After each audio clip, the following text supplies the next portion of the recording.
اس constitutional amendment کے ذریعے article 38F بھی امینڈ کر دیا گیا ہے. آرٹیکل 38F کانسٹیٹیوشن کا was pertaining to the elimination of ربا. اچھا، اس سب میں ایک سلور لائننگ ہے جو کہ نظر آتی ہے. آپ کو یاد ہوگا کہ کچھ عرصے پہلے فیڈرل شریعت کورٹ نے پاکستان کی ایک پٹیشن کی ہیئرنگ کے دوران یہ فیصلہ کیا تھا. یہ پٹیشن مختلف جماعتوں نے، سیاسی جماعت اسلامی اور غیر سیاسی جیسے تنظیم اسلامی اور دیگر علماء نے یہ پٹیشن دائر کی تھی کہ اس پاکستان کو ربا سے آزاد کیا جائے اور ربا فری پاکستان ہو، اور بینکنگ سود کاری پر مبنی نہ ہو بلکہ پروفٹ اور لاس اور رسک ٹیکنگ اور رسک شیئرنگ پہ مبنی ہو، جو کہ اسلامک بینکنگ کا پورا کانسیپٹ ہے یا کم از کم ہونا چاہیے ان پریکٹیکلٹی اینڈ ٹیکنیکلٹی. تو اس کے لیے اب جمعیت علماء اسلام کے مولانا فضل الرحمان نے یہ نیگوشیٹ کر ڈلوایا ہے article 38F of the constitution میں. یہ ترمیم کا حصہ ہے، جو 26ویں ترمیم ہوئی اس میں یہ حصہ ہے. آرٹیکل 38F کو انہوں نے چینج کیا ہے امینڈ کیا ہے فرام اسٹیٹنگ کہ eliminate riba as early as possible، جو کہ آپ کو پتہ کبھی نہیں ہونے والا تھا، to as far as practicable by the 1st of January 2028. تو 2028 یا 2027 کے اینڈ تک، 2028 کے شروع میں یہ جو ہماری پورے ایک سسٹم ہے، جو سودی نظام ہے، اس کو اسلامک فائنینسنگ یا اسلامک بینکنگ کی طرف لے کر آیا جائے، اور جتنے بھی ریفرنسز ہیں سود کو لے کر، انٹرسٹ کو لے کر، وہ ظاہر سی باتیں ہٹا دیے جائیں. Get rid of them. یہ ایک بہت خوشائن بات ہے، اور میں سمجھتا ہوں this is the first step towards a ربا فری سوسائٹی. مجھے پتہ ہے کہ بہت سارے لوگوں کو اس حوالے سے کنسرن ہوتا ہے کہ یہ is it really Islamic banking؟ یہ تو ایک garb ہے، یہ ایک ڈسگائز ہے، ایکچولی تو سب کنونشنل بینکنگ کی ہے.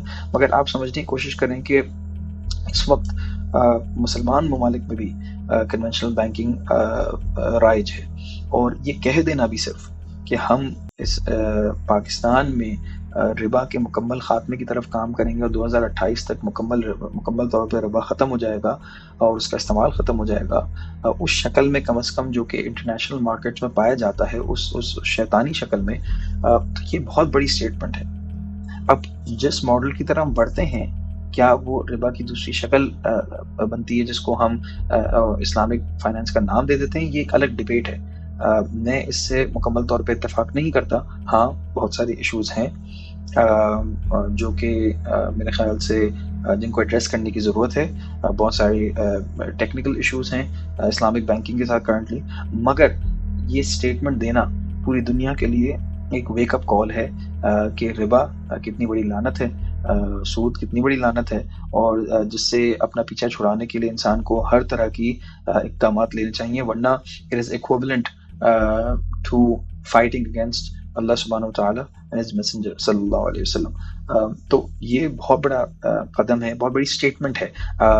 اگر ہم 100% اسلامک بینکنگ، جس طرح کے اسلامک بینکنگ کہلانے کا حق ہے، اس طرف اگر ہم نہیں بھی جاتے، تو آپ کو پتہ ہے کہ اگلا جو IMF کا لون ہوگا، ٹرانچ ہوگی یا کوئی بھی چیز ہوگی، اس کو پراپر اسلامک پرنسپلز کے تحت ہی اسٹرکچر کرنا پڑے گا حکومت پاکستان کو. تو کم از کم یہ پہلے ہی اسٹیپ ہوگا. کیا وہ صحیح روح ہے جو اسلامک بینکنگ کی ہونی چاہیے؟ یہ ایک الگ ڈیبیٹ ہے، مگر میرے خیال سے یہ ایک بہت بڑا اسٹیپ ہے ان دا رائٹ ڈائریکشن، اور ہمیں اسے سیلیبریٹ کرنا چاہیے، اور ہمیں سمجھنا چاہیے کہ پاکستان میں اس وقت بھی خیر ہے. اللہ تعالیٰ نے پاکستان کو مختص کیا ہے ان چند ممالک میں سے جو کہ اس وقت خیر کے کام میں آگے بڑھ کر اپنا کردار ادا کر رہے ہیں. ایسے لوگ موجود ہیں جو آواز اٹھا رہے ہیں حق کے لیے، اور اللہ تعالیٰ کی برکات ابھی بھی اور خیر کا معاملہ ابھی بھی اس ملک کے ساتھ ہے.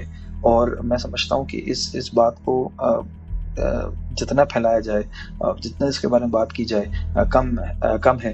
اور اس پہ مزید ورک شاپس کی ضرورت ہوگی کہ وہ غیر سودی نظام لگے گا کیسے، ہم ڈیلنگز کس طرح کریں گے، اور انشاءاللہ ہم کس طرح اس عزم کو اور اس ویژن کو آگے لے کر چلیں گے پوری دنیا کے لیے.